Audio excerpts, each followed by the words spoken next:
Welcome to Rising Stars. Join us as we celebrate the conscious awakening. Hello, everyone. I'm Miriam Knight, and my guest today is Tim Freke. Tim is an internationally respected authority on world spirituality and a pioneering philosopher who has written 35 books translated into more than 15 languages. Can you start with sort of the foundation, the different levels?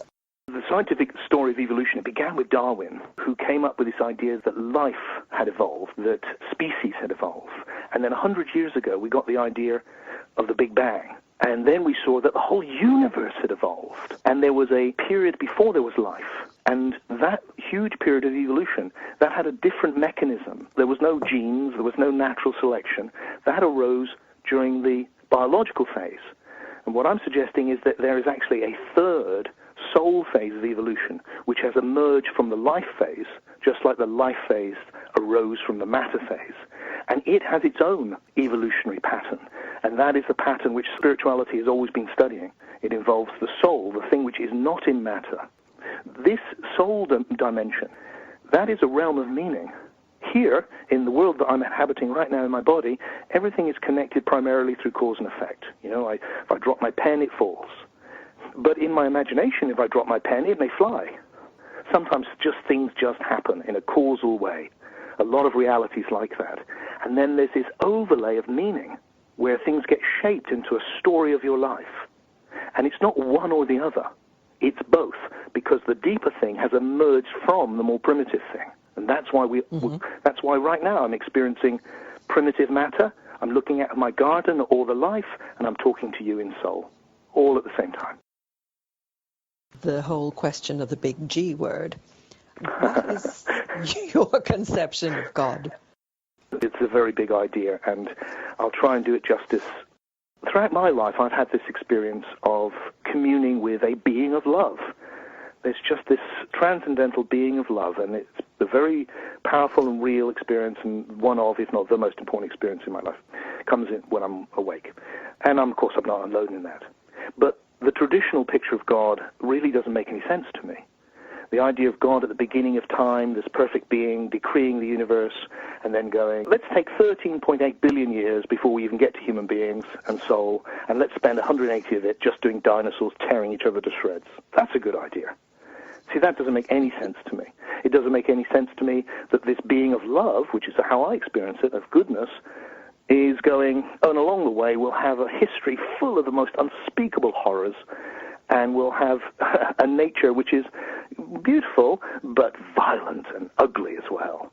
None of that really fits with the experience I had, and that troubles me. And I think that's why a lot of people have abandoned the idea of God as just not workable. It must be an illusion. I want to make a very bold suggestion for people to contemplate, which is that God is not at the beginning of time, but at the end. That this evolutionary process is constantly leading to the emergence of the deepest potentials. And the deepest potential is what we call God. What with the deepest potential is the being of love. And that wasn't at the beginning. That's where this is going. And it's coming into being. And it's there. But we are, as souls, like cells in the body of that transcendent being, like the cells in my body are little parts of Tim's body.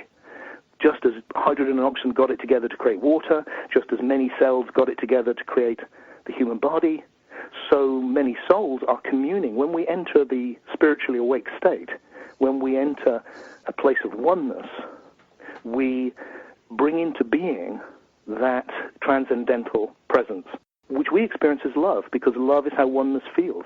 When you enter that place, that sublime place, then it's an experience of love, which is arising from the evolutionary process. What I really resonated with was the notion that as we evolve from the sort of life, animal, soul, psyche trajectory, we come together at the level of what you can call God or the transcendent or unity or whatever. And that is where we, I guess, feed each other, feed the universe. Everything's coming from somewhere.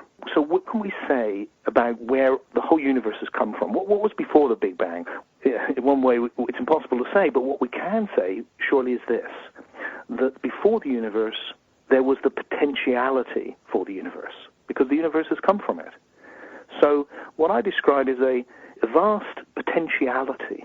The potentiality for everything that's ever been and ever could be is where everything has arisen from. And I'm not the first to suggest that by any means. And one of the traditional names given to that is the word spirit. And so I've chosen to go with that philosophical tradition. And so what it seems to me is that we're coming from primal spirit. So it's not starting with God. It's starting with pure spiritual potentiality, the potentiality for everything, which is emerging through the evolutionary process as all the things that exist. And that it's reaching up through matter into life, into soul. And the most extreme experience we have of soul is when we experience spiritual awakening, which to me is the cutting edge now of the evolutionary process. And what happens when we go into those deep places is that we enter into a profound oneness with the very essence of what we are and what everything is. We experience that spirit. And when we do that, when we have a spiritual awakening, that potentiality, which is nothing but the potentiality for everything, when we awaken or when we go into the deep state, it becomes conscious of itself through us, so that we recognize that we are an expression of the oneness of being. And at that point, what's happening, I think, is that we are bringing into existence this transcendent level of being, which we're all like little filaments in that one light, that we're rising up and creating that one light like many little sparks and bringing it into existence. And the more that you and I awaken ourselves to goodness and love, the more that power of goodness and love can play a role in the world, because it's being able to rise through us. That's what we're doing. That's what this is. It's a vehicle through which this incredibly deep emergent possibility can come into existence. You have articulated it very well, and in a number of ways, as the purpose of life, why we're here. Really, isn't that what we all want to know? You know, why are we here? What is this? It's really the deepest thing you could ask. And here's the answer that it looks to me, or one of the ways of putting it, is that the whole process has been the emergence, the coming into existence of deeper and deeper things. So that what is happening is the arising of more emergent potentials, and that's you and I doing that too as soul. So you are being formed as a soul right now, because this conversation is now part of you and will be forever, and part of me. Every day I am coming into form because I am my past. So every moment there is more of me. I'm shaped in a new way. And then I have the conscious choice. Am I going to just make tomorrow like today and get shaped in the same way? Or could I consciously choose to bring into existence a deeper, more emergent Tim? Could I bring a better Tim to life? Could I find potentials within me that I didn't know were there? Well, I know were there, but I've never realized before. Can I bring the best of myself to life? And it feels like the purpose of life, right from the Big Bang to now, is the emergent and the realization of ever deeper potentials. And the deepest potential is to awaken and bring into existence this being of love.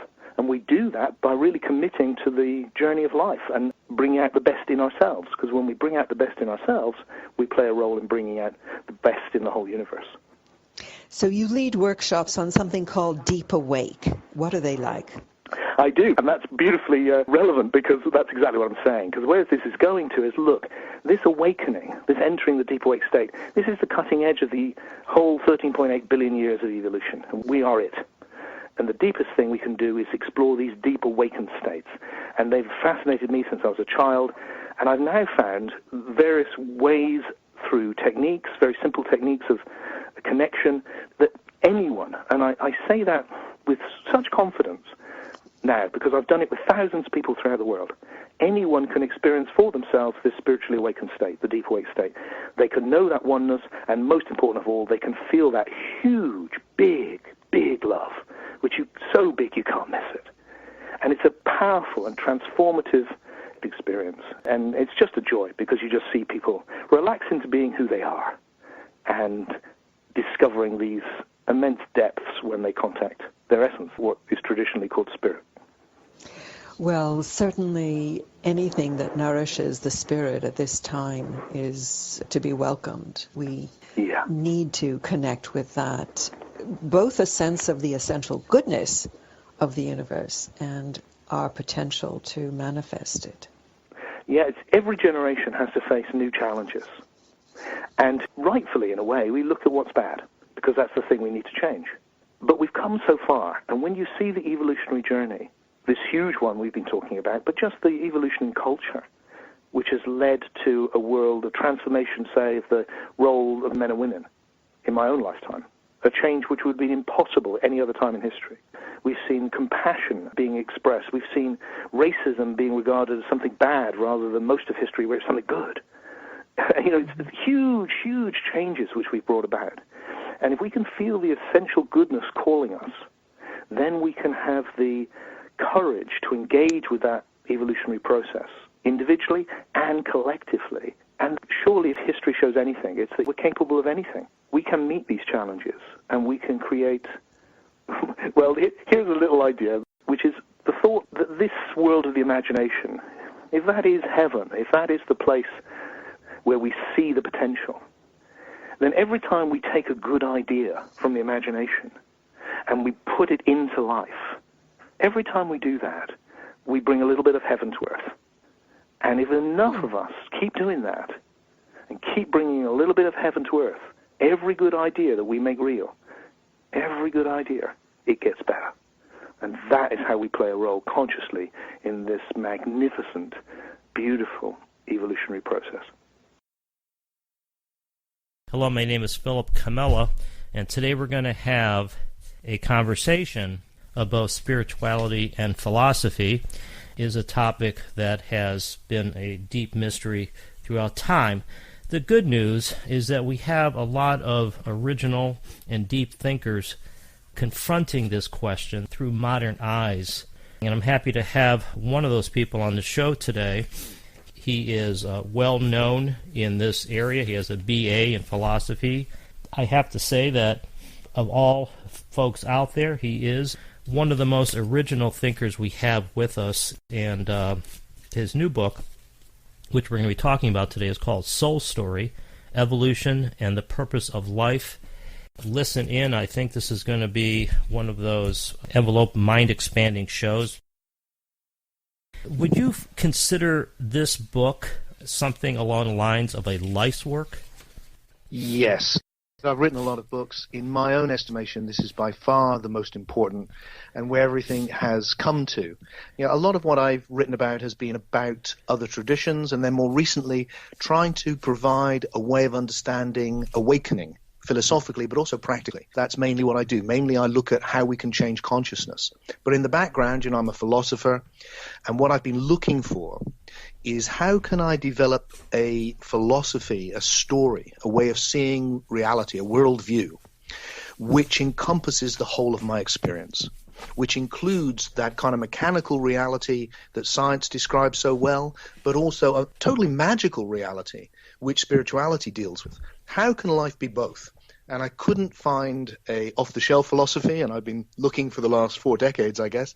So during my life, I've been putting together that, and I'm now ready to share that with people in the spirit of saying, look, life is very mysterious, profoundly so.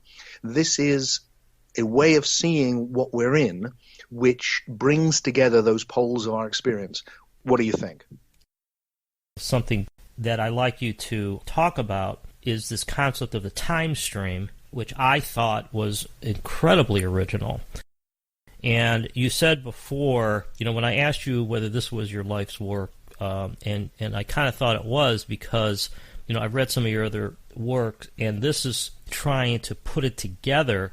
So let me set the table a little bit for you, because we have this ongoing debate, science, religion, souls in the middle. This is the way I'm looking at it. And so, Tim, how have you approached this through modern eyes? The latest thing is what we call psyche. The word psyche is the ancient Greek for soul. It's what for centuries has been called the soul. Now, that word is used in lots of theological ways. I'm not using it in that way. I'm using it in its original meaning, which is very simple, which is to say Right now, you are having, as I am, as every human being is, two distinct experiences. We're experiencing being a biological body in a physical world, and we're experiencing another dimension of reality altogether, which isn't made of things. It's made of ideas, of memories. It's the imagination, or the mind, or the psyche, or the soul. It doesn't matter what word you use. The important thing is to see what it's referring to. And it's very clear, and we all experience it. In fact, this whole conversation is happening in it. Because in the physical world, I'm just making funny noises, and they're being conveyed by a microphone and the internet and speakers, and the air is vibrating. But what everyone who's listening to me is hearing is meaning. And there's no meaning in the physical world. The meaning is in this other dimension of soul or imagination. So what I suggest is that we need to see three distinct great phases in the evolutionary process: matter, biology, and soul. And that science really is concerned with physics, and then obviously with coming on to biology, which it wrestles with. And then what spirituality has always been concerned with is this third phase of soul evolution, this leading edge of evolution, which is the arriving of a whole dimension of soul, which if you go into it through meditation or all sorts of things, there's a whole universe out there to explore. I think one of the tasks we have, whether it's science, philosophy, or religion, is keeping things simple, because quantum physics and everything is so complicated. We think that spirituality has to be tricky as well. So I do think that the story you're telling is simple and aligns with spiritual traditions. But let me ask you a question. Are you of the view that consciousness arose from matter? Where are you on that? Okay. I'd like to actually hold that question and just return to your previous point, which was very pregnant, and I didn't address it, which was about time. Is that okay? Sure. You mentioned this idea of the time stream, because fundamental to how I want to tell that story is an understanding of time. Because when I look at this moment, what I see before me, the reality that presents itself is ever-changing experience. An ever-changing experience is time. That's what time is, change. So it seems to me that time is fundamental. It's what reality is made of. And that's obvious if we just look right now. And when people say it's an illusion, I don't think they thought it through, really. So time is fundamental. And, we call it the Big Bang. And I call it moment zero, because what happened was that time started. And I call it the time stream. That's what I see before me right now. The time stream started to roll. And that's what reality is. And I want to add to that a new way of understanding the nature of time, because we use this metaphor that time passes. So the past is gone. We've lost it all. All we've got is this now. We're hovering in a now. Future's unknown, and the past is gone, and we're just adrift in this constant moment. But I'm not sure that's true, because I think a better metaphor for time is that time accumulates, by which I mean there's more past now than there was when we started talking on this show. There's more past now than there was when you and I were children. There's more past now when the first human beings evolved. There's more past now than when the galaxy first came into all of it. And everything that has ever happened, it seems to me, hasn't disappeared. It's actually implicit in the moment. And that the present moment contains everything that has been, and yet it's always realizing a new possibility. So that there's never been a moment which is like any other moment. It's always new. It's always a new possibility. So that the past is expanding. And as it expands, it is realizing new possibilities. Now, because of that, because the past is implicit, the information which makes up the universe, because I'm saying, look, you, me, the whole universe, everything is made of time. We're not things in the moment. We're processes made of time. Everything is a process. Everything is made of time. And everything is made of its past. That's what makes it what it is. So I am Tim, I'm everything I've experienced. I'm meeting Philip, it's everything you've experienced.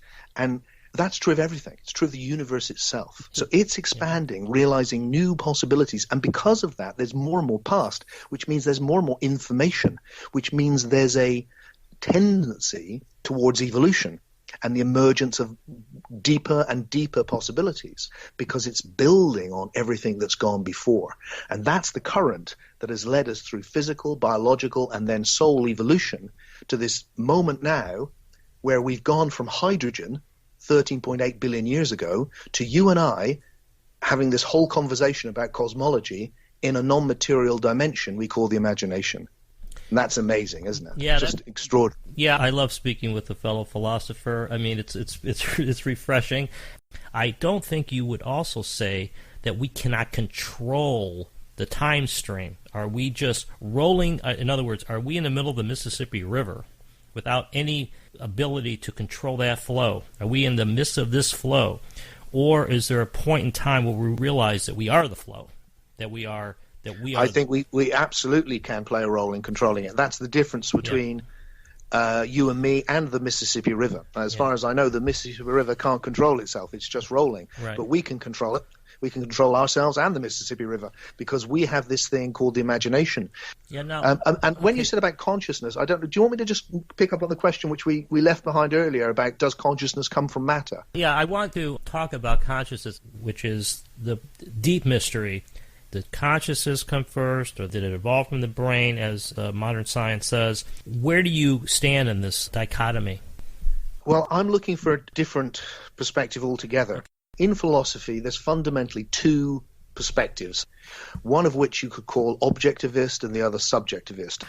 What I see is something before both, subjectivity and objectivity, which Hegel, you mentioned, he called it spirit, and I've followed him, and I've called it spirit too. But really, it's possibility. I said earlier that the time stream has arisen from the potentiality for everything. Now, what is that? Who knows? It's a formless potentiality from which everything has arisen. And what we can see is when it arises, I suggest it has immediately both an objective form and a subjective form, right the way through. By which I mean, even with physical particles, there's a way that they are being read by the world around them, by other particles, and then they are reading the world around them in very, very basic ways, like what's the electrical charge around me, or they're reacting to their environment. Anything which becomes an individual time stream within the great one time stream has a relationship with the whole, and that becomes subjectivity. So that each individual time stream, as it evolves, we see both the subjectivity and the objectivity evolving together. Now, mainstream science just talks about the evolution of the object until you reach sensation, and then suddenly, from nowhere, this subject appears. That's really problematic. What I'm suggesting is that we have to understand the whole evolutionary process as both objective, which is fundamentally, physicists today are going, look, matter is really information.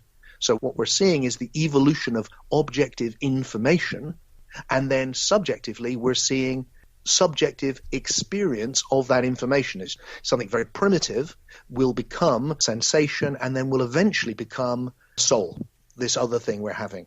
All of that is the evolution of subjectivity. So where's consciousness come? Consciousness is a certain stage, hard to pin down exactly when, but it's a certain stage along the process of evolving subjectivity. And it's the stage, I suggest, when a subjective time stream, an animal would be at that stage, is going, I'm experiencing sensation, and that's when you could say someone is actually conscious rather than it just happening mechanically. And then we've taken it to a whole new level because we're experiencing it in soul, and we really know we exist, and we're able to explore that existential reality and what we're experiencing when we experience that. When I go, I know that I am, I'm really experiencing the essence of my being, and the essence of my being is that spirit, is that potentiality from which everything's arrived. So we can say, when we look at this moment, it's all in consciousness, and subjectively that would be true then. But we could also say that it's also all objective information, because it's both of those at once. That is very original, and I'm trying to understand. Are you saying that in what we would call inanimate objects like particles, atoms, molecules, rocks, that they are, I don't want to use the word conscious, but that they're part of the, but you said that they have their own time stream. Is that?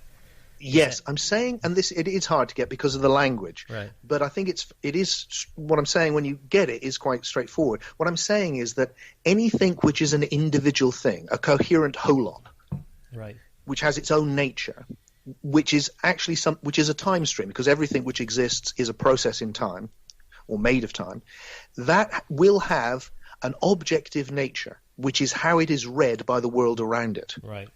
But it will also have a subjective nature, which is how it reads the world around it. Okay. Now, for a particle, that can be simply, what's the electrical charge around me? For a chemical, it can be, I react with this other chemical by forming a compound. But it's reacting to its environment. And that is a primitive subjectivity. And that primitive subjectivity will become, eventually, consciousness. So what I'm saying for the transition into soul is that we need to get rid of the idea of things. The world is made of information in time streams. And that information, that accumulation of time, has arisen as these different levels, physical, biological, and now soul. And once it exists on the soul level, there is information now on a level which is not made of biology. It's not even made of matter. It's information on a whole different level. And once it's there, it develops an independence from the body. Now, one of the ways that sounds very strange, but one of the ways you can get that is you can say, look, your body is made of matter. It's made of physical chemicals. But it isn't those chemicals. It's a greater thing than all of those chemicals because individual cells, indeed individual atoms, are coming and going all the time. I'm told that there's not a single atom in my body that was there 10 years ago. But I'm the same body. And yet, physically, I'm a completely different one, utterly different in every way. So it's information which makes up the biological level, which is continuous, not the physicality of it. In the same way, once the information arrives on the soul level, it transcends the less emergent level.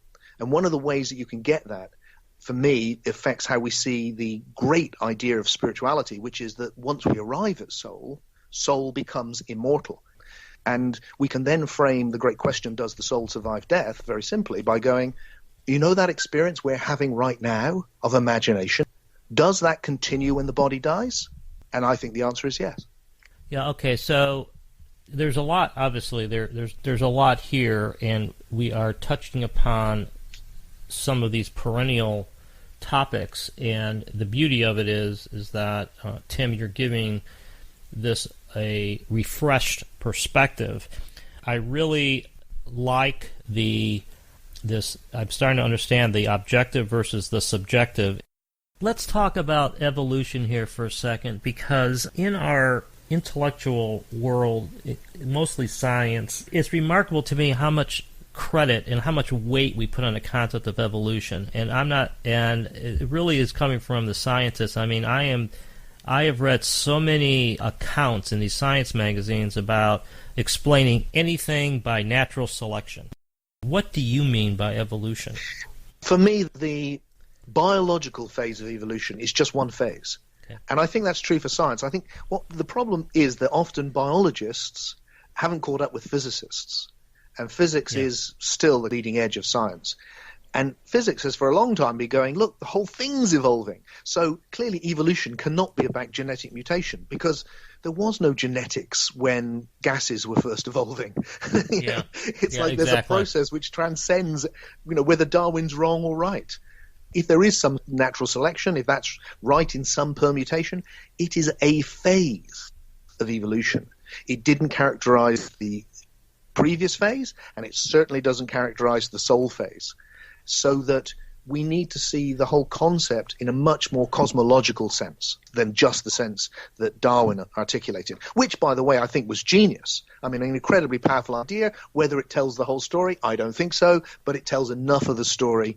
The essential thing which I take from that view in the biological level, and maybe on all levels, is there's a creativity to the universe which throws up new possibilities all the time. Every moment is a new possibility. And sometimes it throws up radically new possibilities, like the beginnings of a new species.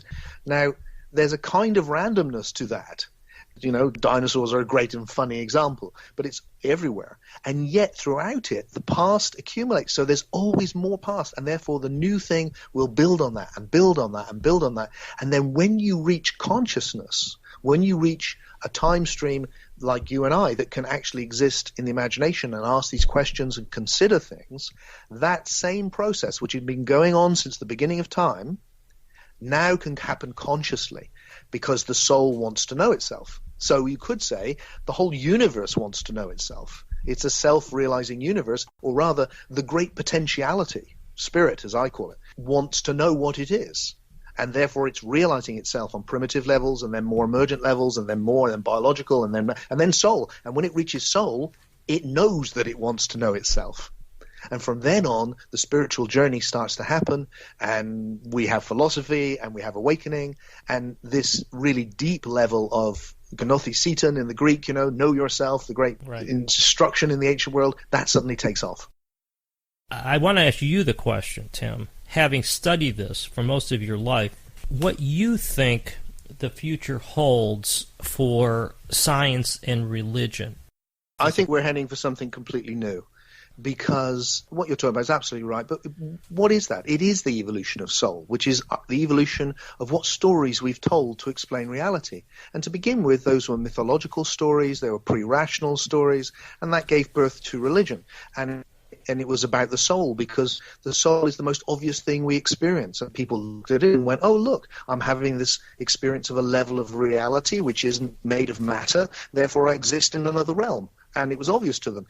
And that's what they experienced, but they didn't understand the physical realm very well at all. They thought it was all soul. It was all alive with soul, and that's all they saw. And that led to some problems. And then we had the birth of the Enlightenment, the rational era came in, which was about, let's examine the physical and biological world and actually see how it is. And that gave birth to what has become known as science. Incredibly powerful, wonderful movement in our collective story. The price that was paid was suddenly soul, which was stage center, became an appendage of no particular interest, even though actually everything that scientists say, they're saying it in soul. Science exists only in soul. Yeah. But that's not, the great changes and jumps have all happened when we've seen it in a whole new way. So I think there's another huge shift waiting, which is what I hope is a kind of a rational spirituality, which goes, these two fit together within an evolutionary narrative whereby we can understand the totality of our experience, which is both physical and cause and effect, biological, and also soul, also spiritual, is also one of magic, also one of meaning, also one in which story, the fact that we live our lives as story, isn't an appendage, isn't something we add on to life, but is actually the very fabric of this emergent reality. A bit like if you think of a computer game. You've got the physical level, which is ones and zeros, the basic level, then you've got the operating system, which is maybe like biology level, and then you've got the story, the game. And that's not just nothing on the top. That's the whole point. And that what you and I are experiencing, the story of Philip, the story of Tim, as we make our journey through life and beyond, that's what it's all been evolving towards. And that's not something we add on to reality. That is reality. It's the flowering of reality. Tim, in terms of your final comments here to leave the listeners with, what would you like to say here to sort of wrap this up? We have understood so much about the basic, least emergent levels of reality. We understand a lot about the physical universe that our ancestors don't, and a fair amount about the biological universe, which our ancestors didn't. But it's left us with a very negative worldview. I want to suggest that actually what we're in right now is an extraordinary cosmic process of evolving and emerging, which has been going on for billions of years and has led to you and I.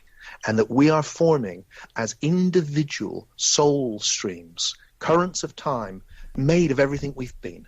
And that the soul stream has arisen and evolved from the biological body, but now transcends it completely and will move into and out of relationship with the body in a continual process of evolution in which it becomes more and more conscious, knows itself in deeper ways, until it can reach the point where it begins to glimpse that what it really is the potentiality for everything, realizing itself in this particular way. And then there's the experience we call spiritual awakening, which is this all-embracing oneness, and with that oneness and all-embracing love. And that's what's coming through. It's just beginning, but I have no doubt that it is happening. And you and I, all of us, we are a part of that incredible cosmic process. And our lives, far from being meaningless, are more meaningful than we can possibly guess.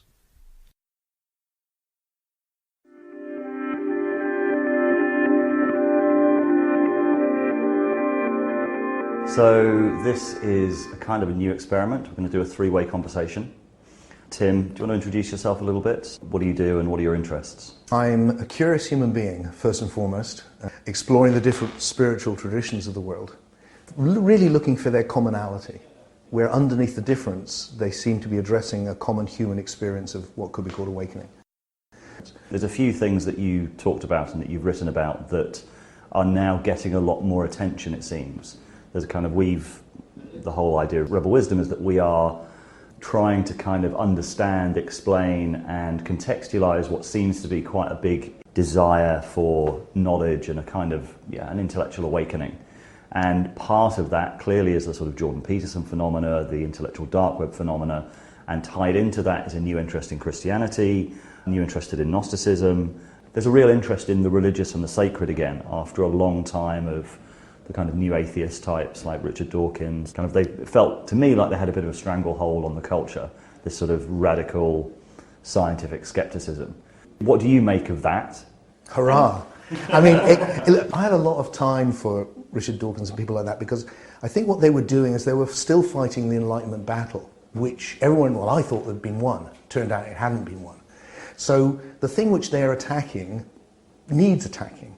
However, the side effect of it, as you've just said, Dave, is this idea that you can't be intellectually credible and interested in the depths of ancient wisdom or the depths of your own soul. Even to use that word is immediately you're no longer intellectually credible. So I'm really, really, really pleased to see a renewed interest in depth. And I think if we can move in that direction, I want to see a rational science, in general terms, came in, that whole movement in history, to question and replace irrational religion. Now we want the other end of that dialectic is to replace it with rational spirituality. And if what's happening now with greater nuance and depth and long-form discussions can lead to that, I think that's the next evolutionary step. So this is an interesting term of a kind of rational spirituality. How does that differ to an irrational spirituality? What are the key differences for you? Not knowing, for me, is the foundation of everything. So there's this enormous, breathtaking mystery, and then we do our best to understand it, and we need to be open to everything, and doubt is our greatest ally in that. So that what's wrong with irrational spirituality is it doesn't have the doubt. It doesn't move on. It's based on a reverence for old ideas which have become established, written in old books. It doesn't question itself, and therefore it's stuck. And people who believe it, if they don't question them, they're doing it unconsciously, which is why most people are doing it with something they happen to be born in. What rationality does is, rationality, all it means is having a good reason. So if you think it's in the Bible as a good reason, then that's a good reason. I don't think that's a good reason. You've written quite a lot about Gnosticism in the past. Can you explain what Gnosticism is, firstly, and why it's always been like this controversial thing within Christianity? So Gnosticism is a general term for a whole wide range of sects in the ancient world who were very, very different, actually. What linked them together was that their idea of Christianity was based around the experience of gnosis, which is knowing, a deep, mystical knowing of oneself and knowing of God. So they're about knowledge, whereas traditional literalist Roman Christianity, which is what we're really talking about, the religion of the Roman Empire, is about belief, pistis, gnosis and pistis. So they are rivals in the first centuries for the soul of Christianity. The version taught by the Roman Empire, which has been embraced pretty much unquestioned until recently, is that the Gnostics were heretics who kind of went pagan and got confused and are therefore dangerous and will lead you astray. The truth, in my own opinion, from my own studies, is the opposite, that the Gnostics are the original Christians. And there's always been this battle then between this established religion of an empire and this rebel undercurrent, which is about not priests and bishops, but you knowing for yourself through a direct experience of gnosis. The thing which marks out the Gnostic Christians is that they are looking at the Jesus story, and indeed the other stories, but the Jesus story as a spiritual allegory which leads to gnosis. It's not about belief in an actual historical event, about a real man. It's that rather he is an everyman character, as Jung, who of course himself was a Gnostic and wrote the Seven Servants of the Dead in the name of a Gnostic teacher, Basilides, so that they were seeing the Jesus story right from the birth in the cave to the empty cave at the end as an allegory about one's own spiritual journey to this awakening. If you understand that the figure is designed to be a representation of your own deeper self, it's exactly right, you should have your own Jesus. It's something which you reach through, just in the same way that, you would see there was a literal Krishna or a literal Vishnu or a literal Rama, that in the same way, or indeed the ancient gods, the Dionysus or Osiris. There seems to be another beautiful cycle there of when things become unmovable in our culture, we look into the ancient past. And a few people we've spoken to have said exactly that. So what do you think is the way, or what's your particular way of doing that? Because there's a lot in the past, and I suppose selecting what's needed for right now, selecting the right wisdom is quite important. So what are some of the ways you think we can start using ancient wisdom to start moving forward in the society? You know what? I mean, I've been embedded in it for so long, so many decades, it's just in me now. And so my actual response to your question is the danger, I think, now is the opposite. What I see is romanticization of the past. And a kind of a way of, we had it then and we lost it. I'm really, really careful of this romanticization of it, as if somehow we need to get back to something. I don't think we do. I think we need to keep going with the evolutionary current. We're doing fine. We've arrived at an amazing place, and we just need to keep going and integrate the thing which is missing. And right now, what is missing is this emergentist view that's arriving with an evolutionary understanding, which says the opposite to reduction, which goes, no, don't reduce everything to its components. Actually see that greater and greater wholes are emerging. There's creativity to the whole process of the universe. It's reality emerging on ever more deeper levels, more emergent levels, so that the soul, the psyche, is not some byproduct of anything. It's a level of reality. Well, that's what spirituality says. I've just been speaking at a festival in Hungary. It's like what people are exploring there is soul, and you can go off into it, and it's huge. There's worlds out there. It's what shamanic exploration, the whole of spirituality is about that world. The Duat for the ancient Egyptians, the imaginal realm of the Sufis, the Bardos. There's 1,000 names. The astral plane. It's a dimension. So my thesis is, look, actually life is a beautiful thing. And it's emerging on ever deeper and more emergent levels, and it's emerged as, finally, this world of psyche, a world of the soul, and which we can explore in great depth through spiritual practices. But not as something which has always been there, which, unfortunately, through some cosmic mess-up, we fell out of, but actually something which is emerging in an evolutionary current. So there's 3 phases of evolution. There's the physical, the biological, and then the soul phase. And then at the end of that, I think in this new phase, is the idea that what's coming now is this deeper awakening to this oneness with the very source. We are MythVision, home of MythVision Podcast and MythVision Radio. My co-host is Derek Lambert. I'm Dr. Luther G. Williams. Today's guest, Timothy Freke. He's the author of some 35 books, including The Jesus Mysteries. And in his 2 most recent books, Deep Awake and Soul Story, Tim offers a revolutionary approach to awakening for the 21st century and a visionary new understanding of the nature of reality. If someone does not know or needs textual evidence for astrotheology, your go-to text, where would you take them to go ahead and show them, here is astrotheology in the Bible? The study of the stars and astrology is the main reference point for the whole of the ancient world. The figure of Jesus and the 12 disciples, or Mithras and the 12 around him, it's the same, is the zodiac, is the still point where the zodiac evolves around. That's Jesus, he's the Christ, and that's really your own center. So you can see, here's a simple motif, which is in the New Testament as a story motif, and actually it's referring to an astrological motif, and that is actually in the sky. For them, and I love this, and right back to the ancient Egyptians, every one of us is really a star. They saw the night sky as a canopy, and that canopy is a cave. It's Plato's cave. It's the world of forms in which we're all being imprisoned, in which we're all stuck. And then each of the stars is a hole through which you can see the light beyond, the treasure house of light, the realm of the mystery, the Father, God. So each one of us is a hole in the canopy of form. And I love that, because when I look at you and I see literally, I look in your eyes and literally a hole, and then through that hole, which is form, I connect with something I can't see, which is conscious being looking back at me. And that's what they're really pointing out. They're pointing out, that's what we really are. So the whole of the Jesus myth, actually, I think, is the journey right from the star at the beginning and right the way to the end, where Jesus is found, the cave is empty because he's resurrected. and they say, and if you think about it, they said at the time when he resurrects, the veil of the temple was ripped in two. And the veil of the temple at the time was a tapestry of the night sky. It was an astrological symbol.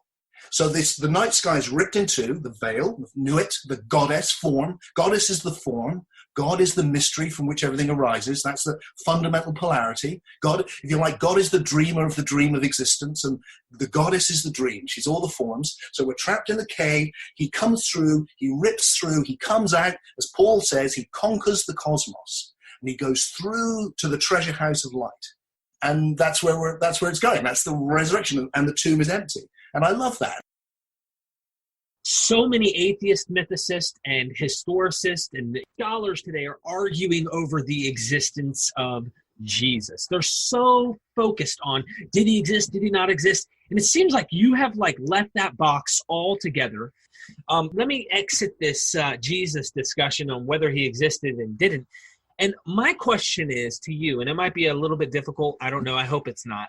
Who is Paul's Jesus? Because we know scholars, they date him early. The Gospels come later. Who is this Paul? Is he a Gnostic? And who is his Jesus? If you don't mind giving me something on that, please. Yeah, happy to. So, yeah, I have, Derek. I lost patience with it about 10 years ago. It was like, I just can't go through this anymore. And honest to goodness, it doesn't really matter to me. What is for sure is that the Jesus of the Gospels did not exist. Was there someone underneath there somewhere? I don't think so. I don't think there's any evidence to suggest there was. Everything about the Gospels is mythic.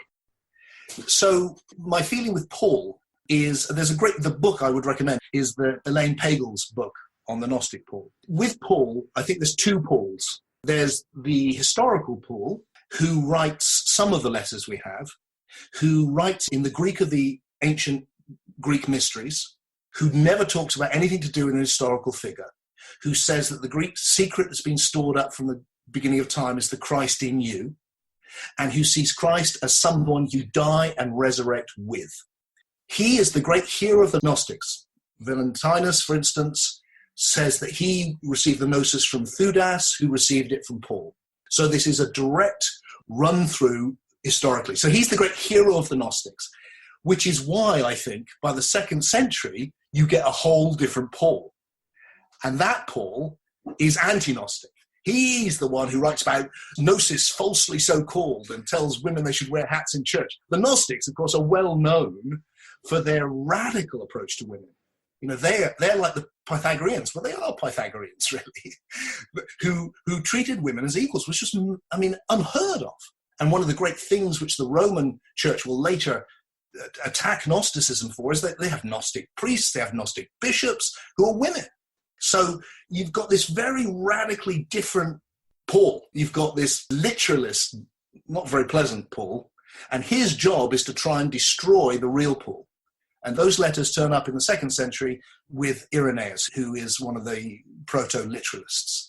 He's also the person who starts putting the Gospels together, takes the 4 that could possibly be saying the same thing, because they look as if their stories, misses out all of the mythical ones which are doing the rounds, and gives us what we now call Christianity. He's the person, and we're endlessly arguing about these 4 books. And if we just put them in the context of all the other Gnostic books we have at the time, the argument would finish. There'd be no argument, would they? Because they're all clearly mythological. The mid-1940s, the world at war. And in the middle of this is plopped the discovery of the Dead Sea Scrolls and the Nag Hammadi Library. Fantastic. Yeah. We've had quite a lot of time to work with those collections of texts now. How would you compare the ultimate value of those two collections, the Dead Sea Scrolls for Judaism and the Nag Hammadi Library for Christianity? Well, the Nag Hammadi has received an awful lot more of my attention, so I know it much, much better than I do the Dead Sea Scrolls. It's a library, and books are, of various quality. But it's about Christianity. And some of the books there, contains the words of Jesus, allegedly. The mouthpiece for the wisdom is the figure of Jesus. So why every Christian in the world hasn't just gone, at least, and bought the Gospel of Thomas and gone, wow, there's another gospel being found. Fantastic. Let's read that. But they haven't, because they're told not to. That's why I think the Nag Hammadi is more important. And God bless Carl Jung for being able to get his hands on it and to look after it for us. Right. To be wise enough to know that the Gnostics had something, that the Gnostics were, as he said, proto-psychologists, and that they were doing something to do with the nature of the soul and the unconscious, which he was picking up in his reinvention of Gnosticism 2,000 years later. I have tried religion, and I've always found myself wanting. And so your writings, your literature, your lectures, it seems to me is revolutionary, and it's all about finding the God within. Could you elaborate a little bit on that? Yeah, I think it's exactly that, Derek. I mean, for me, that's the gnosis. The gnosis, I presume most of your listeners will know gnosis means knowledge. It means knowing. And in the mystical sense, it's a Greek word. So the gnosis is knowing your own deeper self. So what you have there is the idea the Christ is the Christ in you. It's the idea that my deepest being is one with the being of all. So that although Tim is a unique soul, his spirit, his essence, his being is one with all being. And that oneness of all being is what you could call God.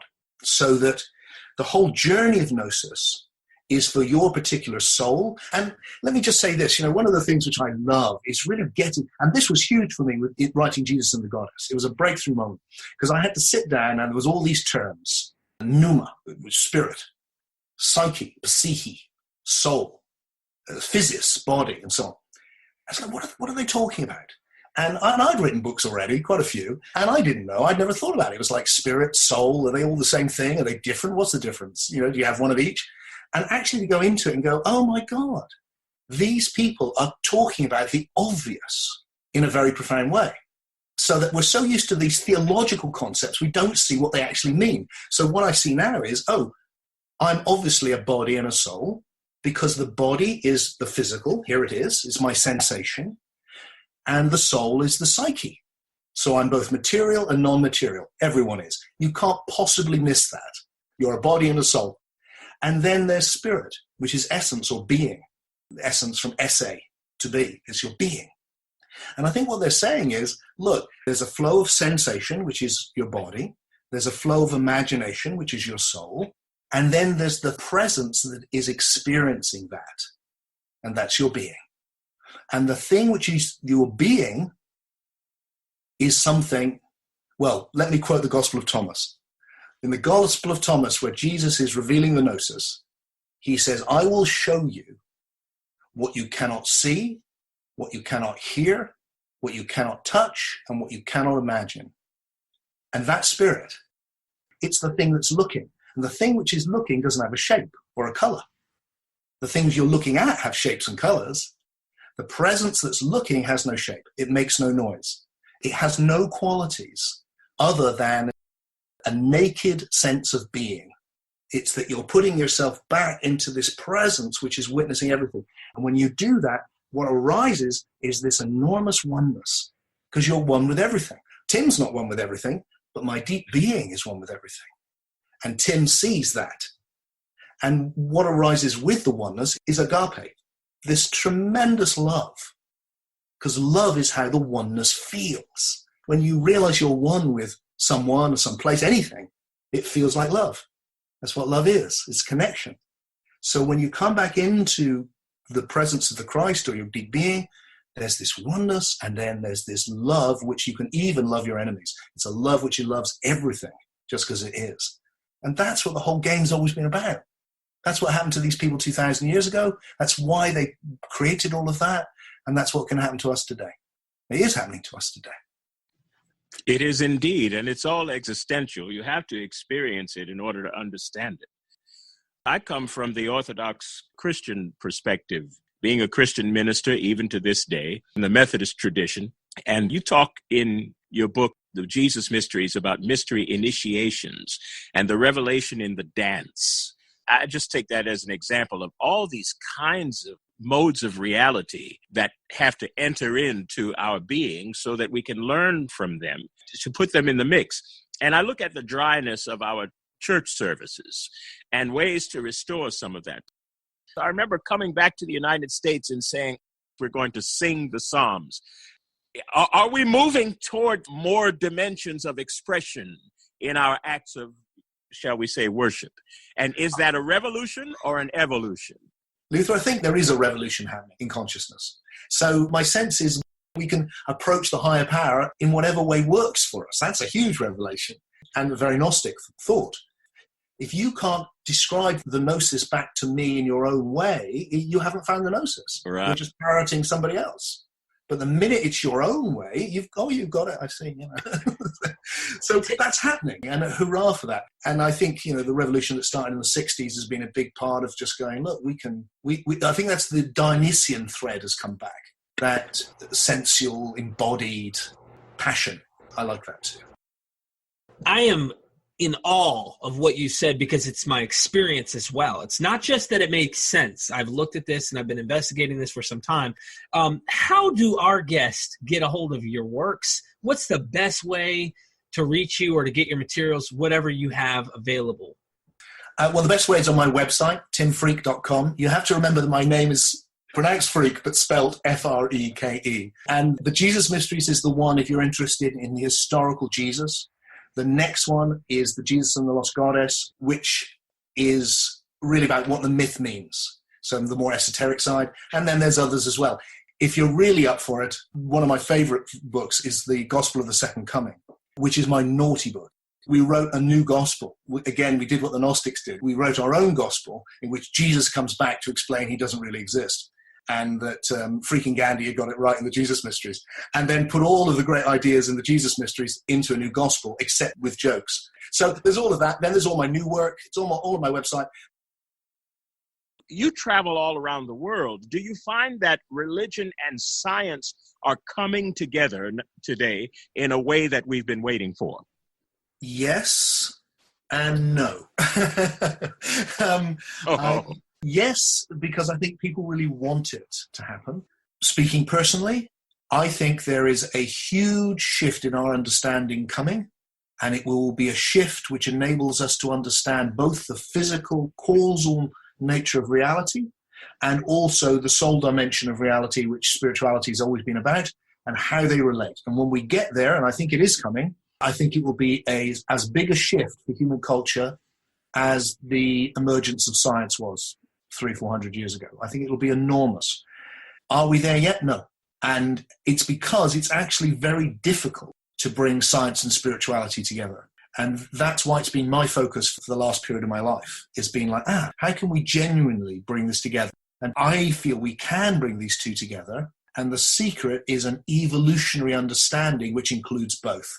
And I think it's because there are two realms interacting, and we're experiencing those two realms all the time. They're the realm of the body and the realm of the soul, or the psyche.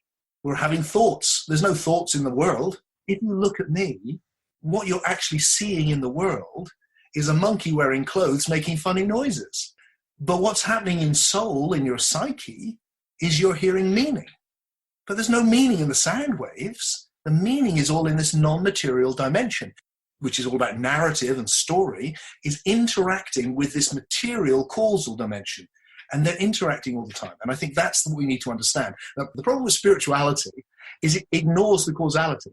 It's all magic. It's the secret. Just dream it and it will happen. Well, you know what? Sometimes the magic works and sometimes it don't, because it's not quite like that. You know, the world is causal.